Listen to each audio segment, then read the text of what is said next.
Nananawagan ng isang senador na dapat nang manumpa ang mga bagong halal na senator judge sa impeachment trial ni Vice President Sara Duterte. Habang sa prosekusyon naman, may ilang abogadong nagboluntaryong tumulong. Nasa frontline ng balitang yan si Marian Enriquez. Ngayong araw, opisyal na nag-umpisa ang termino ng panunungkulan ng mga bagong kongresista para sa 20th Congress. Naniniwala si House Prosecutor at San Juan City Representative Bel Zamora na hindi kailangan mag-issue ng certification o komunikasyon para iparating sa Senado na ipagpapatuloy ng Kamara ang impeachment complaint laban kay VP Sara Duterte. Wala raw sa konstitusyon na kinakailangan ito para umusad ang impeachment proceedings. I have no fear or concern that we will continue with the impeachment. In the first place, ang bola po ay nasa Senado na po for them to try the case. Ngayong simula na ang 20th Congress, nanawagan si Senadora Risa Hontiveros na simulan na ang panunumpa ng mga bagong halal na senador na maging judge sa impeachment trial. Sila po ay senador na ng 20th Congress by June 30, 1201.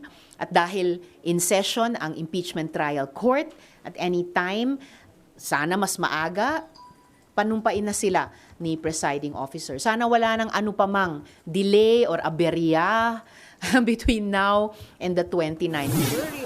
Kabilang naman sa mga nagboluntaryo sa prosekusyon si Attorney Lorna Kapunan. Tutulong si Kapunan sa 11 miyembro ng prosecution team para magpresenta ng mga ebidensya sa Senate Impeachment Court.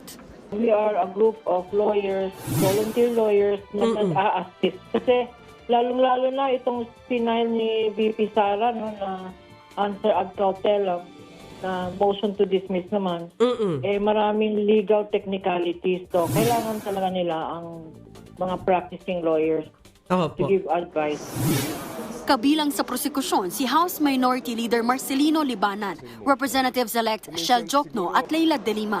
Haharapin nila ang 16 na abogado ni VP Sara sa pangunguna ni Attorney Philip Fortun. Hindi man kasama sa depensa, naniniwala si Attorney Harry Roque na dapat nang ibasura ang impeachment laban kay VP Sara dahil sa technicality. Dapat talaga ma-dismiss ang mga kaso ni VP Sara doon sa basihan na ang pang-apat na impeachment complaint barred as a second impeachment complaint. Di ba naman? Pang-apat na nga eh. Ano bang hirap intindi mo doon? Pang-apat na yan. Ang sabi nga is 1 year ban. One impeachment per year lamang. Ano bang, bilangin mo, 1, 2, 3, 4. Di ba iba yan sa 1? Hello? Nauna naman ang sinabi ng Kamara na wala silang nilabag sa 1-year ban sa usapin ng impeachment ni VP Sara. Nagbabalita mula sa Frontline, Marian Enriquez. News 5. Mga kapatid, Ed Lingaw po, maging maalam at may pakialam sa mga napapanahong balita sa ating bansa.